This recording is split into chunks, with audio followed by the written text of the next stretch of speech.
The Switch has quietly built one of the best strategy libraries of any console. Tactics, turn-based combat, deck builders, all of it. So today, I'm going through 10 games that are actually worth your time if you're into this genre, ranked from solid to essential. Let's get into it. Fire Emblem Engage brings back past Fire Emblem lords as summonable emblem rings, letting you fuse their skills onto your current army while you fight the fell dragon Sombron across the continent of Helios. The story leans simple and archetypal compared to earlier entries, but the gameplay is where it earns its spot.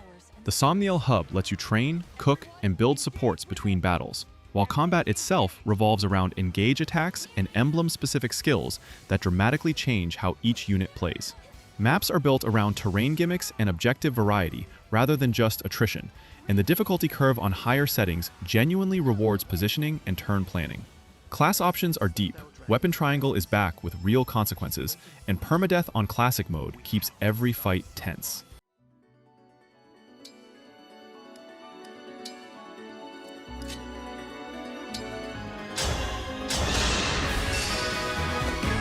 Triangle strategy is built around a resource called salt, iron, and morality. Three nations fighting over land where salt and iron are scarce, and you play a noble caught between old alliances and new choices. The core hook is the Scales of Conviction system, where major story decisions are settled by a literal in-game vote based on convictions you've built through side conversations and exploration, not just dialogue picks. On the battlefield, it's classic isometric tactics with height advantage, elemental combos like igniting oil or freezing water, and unit positioning mattering as much as raw stats. Character growth ties into a job system with meaningful trade-offs rather than pure power creep. The HD 2D presentation gives it a distinct look, but the real draw is how much the narrative branches based on your choices, with multiple endings that actually reflect the path you took, rather than a token variation tacked on at the end.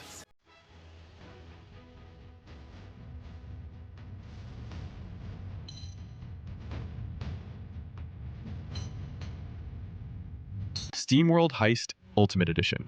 This one swaps grid-based tactics for aiming and shooting in real time within turn-based structure. Your crew of robot bandits boarding enemy ships, and shootouts happening in tight corridors where bullets ricochet off walls. The Ultimate Edition bundles the base game with the Outsider expansion and adds new content, giving you more crew members, weapons, and story missions than the original release.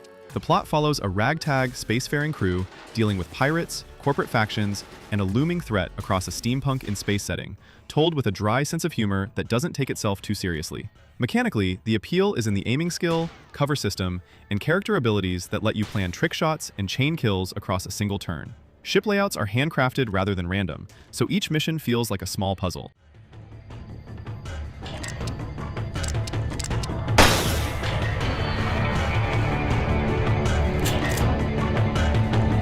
Advance Wars 1+2 Reboot Camp. A remake of the two GBA classics, Reboot Camp keeps the core turn-based war gameplay intact, while giving it a full 3D visual overhaul, which honestly took some getting used to for longtime fans, but works once you're in it. You command COS with unique passive and active abilities across two campaigns, building armies out of infantry, tanks, and aircraft, managing fuel and ammo, and fighting over capturable cities and factories that generate income. The story is lighthearted, cartoonish war between fictional nations, never grim, which fits the tone of the whole series. What makes it worth playing now is how well the rock, paper, scissors unit matchups still hold up. Every unit type has a clear role and counter, and CO powers add a layer of asymmetric strategy on top of standard wargaming.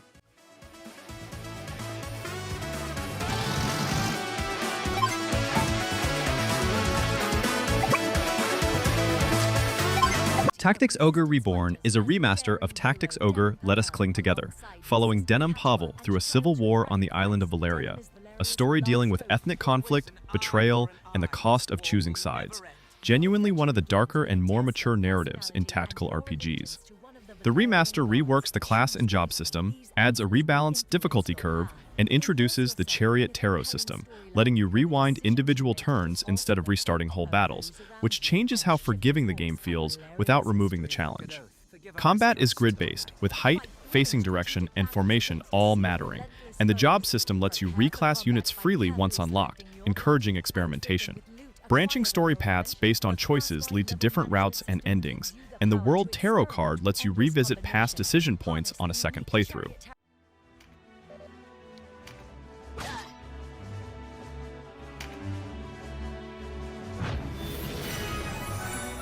Wargroove 2 keeps the Advance Wars-inspired formula of commanders, unit counters, and territory control, but expands it with new factions, commanders, and a story told from multiple perspectives across a fractured world dealing with the aftermath of the first game's events.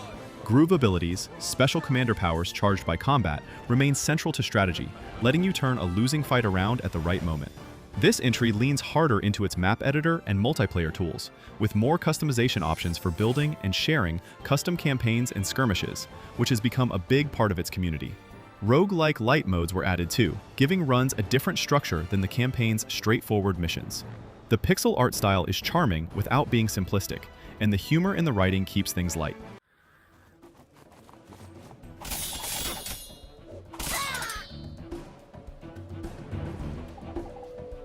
Yes. Fire Emblem Three Houses splits its story across 3 noble houses at the Officers Academy, and depending who you choose to teach, you get a genuinely different campaign, different allies, different final act, and a different perspective on the same continent-spanning war. It blends tactics gameplay with a school life sim, letting you tutor students, build relationships, and shape their growth between story-driven battle chapters. The battle system itself uses the returning weapon triangle alongside a battalion and gambit system that adds group tactics on top of individual unit positioning. Time skip in the story shifts tone significantly partway through, turning a academy drama into a proper war epic. Support conversations and character writing are some of the strongest in the series, giving weight to permadeath decisions on higher difficulties.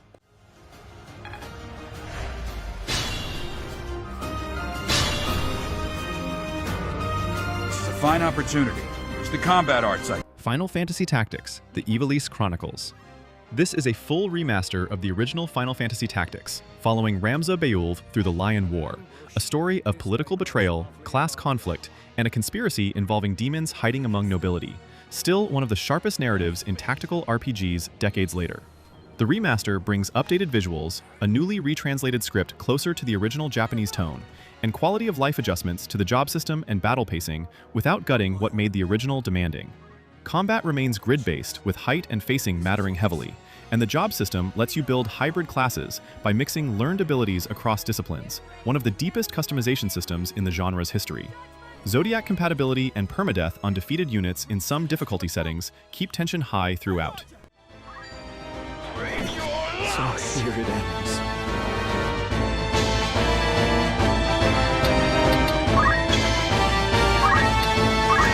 Slay the Spire isn't a traditional tactics game, it's a deck-building roguelike, but the amount of turn-based decision-making per encounter puts it firmly in strategy territory. You climb a procedurally generated spire, fighting enemies with a deck built from cards you pick up along the run, managing energy, block, and status effects while planning several turns ahead against enemies with fixed but learnable patterns. There's no real story to speak of. It's about the systems, 4 character classes with completely different deck archetypes and playstyles, relics that warp your strategy in interesting directions, and a difficulty curve that scales through ascension levels once you've cleared a run. Every fight is a puzzle built from your current hand and the enemy's telegraphed intent, and the run-to-run variance means no 2 climbs play the same.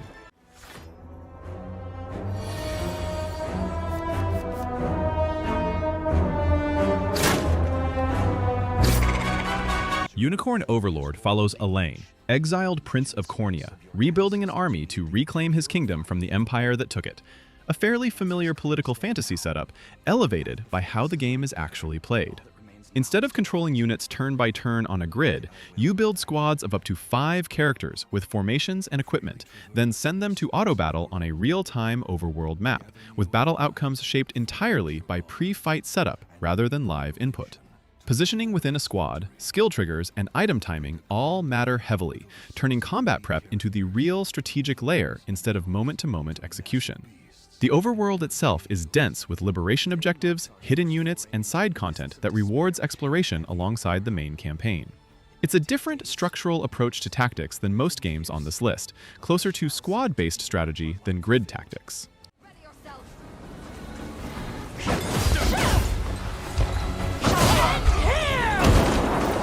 You'll see no harm. 10 different takes on strategy, from grid tactics to deck building to squad-based combat, all worth your time if this genre is your thing. Let me know in the comments which one you'd put at the top of your own list, and I'll see you in the next video.